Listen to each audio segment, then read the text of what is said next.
Hey there, Michael Leckie. As you may know, this series, I'm talking a little bit more about the work that I do actually on a day-to-day basis, working for a private equity company and with private equity-backed companies. There's a lot of you asking questions about that. This is a very active space and a growing space, and of course, the work landscape is changing, and it's not all working at the big, large companies like I used to, like General Electric or Bloomberg or Gartner. Now we're working with a lot of different smaller companies, and so I'm going to attempt to answer some of those questions. One of the first questions that came in is, what's a chief people officer? What does a chief people officer actually do in a private equity backed company?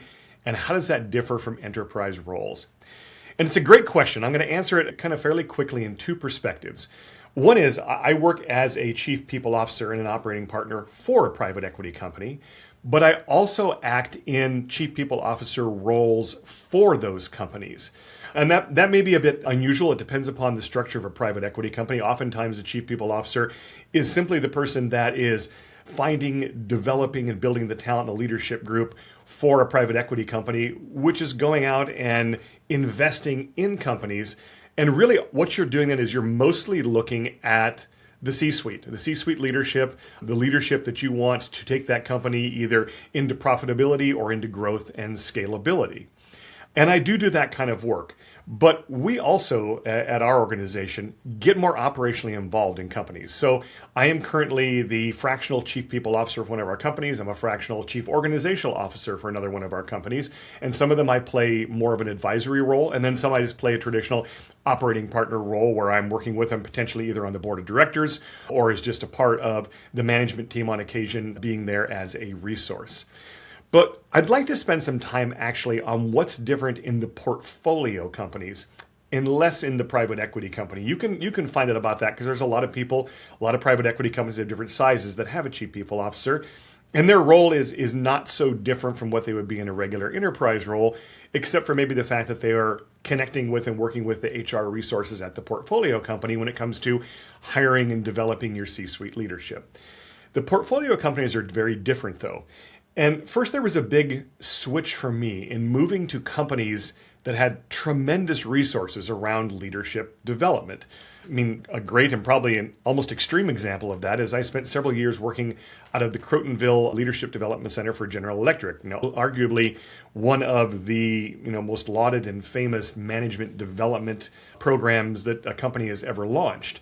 And you had a lot of resources. There was a lot of thought going into the development of our leaders. I mean, leaders probably came from a great school, great educational background, had an MBA, a great pedigree before that, but we still put them through our own programs that took several years to move to what you would call an executive band role in the company.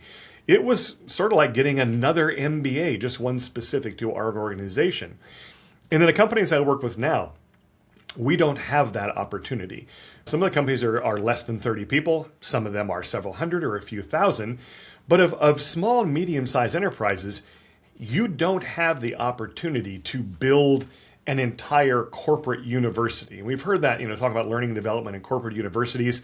Wonderful things to build, but they take a tremendous amount of resource and the ability to have the funds to do that. And we don't have that. So here's how the role differs. First of all, you have to be willing to wear all the hats, from the chief people officer to the person, basically mopping the floors at night. And we all have to play that role. Now, those of you who have come from a startup background, you understand that. You play any role you have to at any time of day or night to get the job done. In a private equity-backed company, you're not far from that.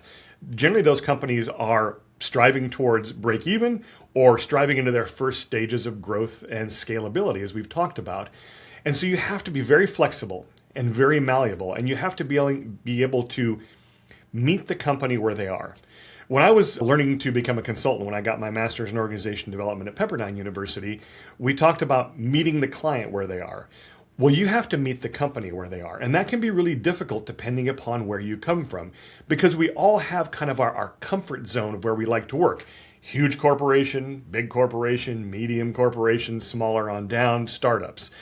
And when you're working with a private equity company or private equity backed companies, the dynamics and the context is going to change a great deal. And so the first thing you have to think about is not about them, but about you. What are you comfortable with? and what are you less comfortable with? And if you're not a person in a position of saying, I want to learn, you're going to really struggle because you're going to tend to rely on the things you've learned before and bring in those lessons. Now, we've all worked with somebody, I'm sure, who at one point kept saying, well, at X company, we did this. And the first time they said it, you thought, that's interesting. And the second time they said it, you thought, okay, great. And after about the third or fourth time, into the fifth and 500th time, you're like, would you shut up about X company? You're not there anymore. But we started to see them as less relevant because they couldn't take their mindset out of where they had been.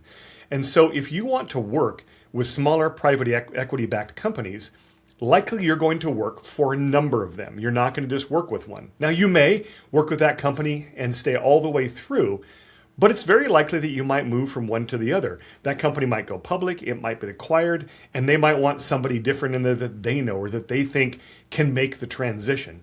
And that's one of the biggest challenges in these companies as they grow quickly, is you have to be seen as someone, and you have to be someone who can make the transition, who can change along with where the company is changing.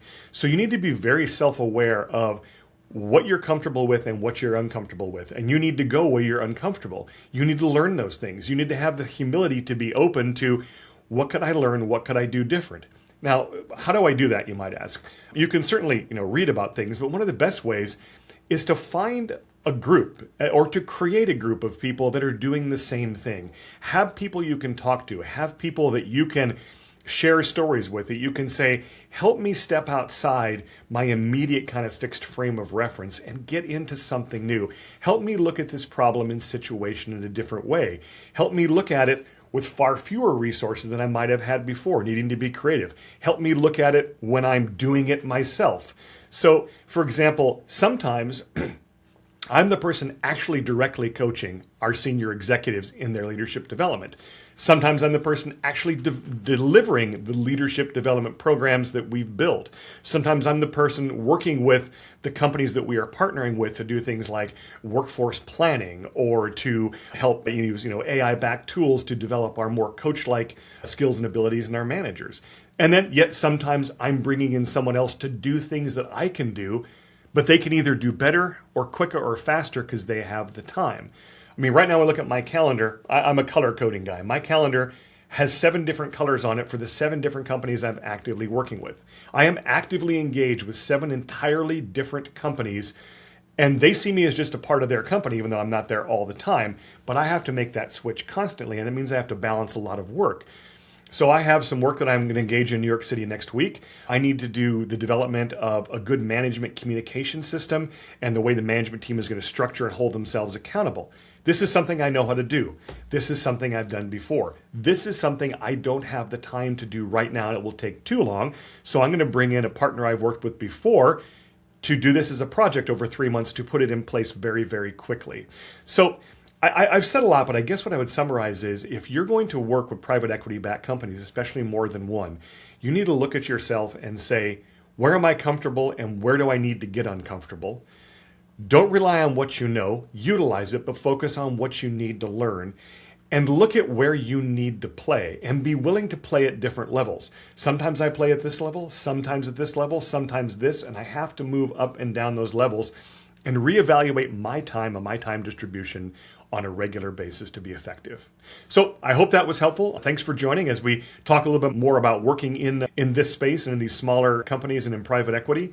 And please, hit the follow on LinkedIn and YouTube. And if you have questions about this space, this area you want to discuss or share with me, please do. In the future, we'll also be talking to some people in these organizations and getting their perspectives on what they do as we try and bring you a little bit more information about working in this world. Thanks so much.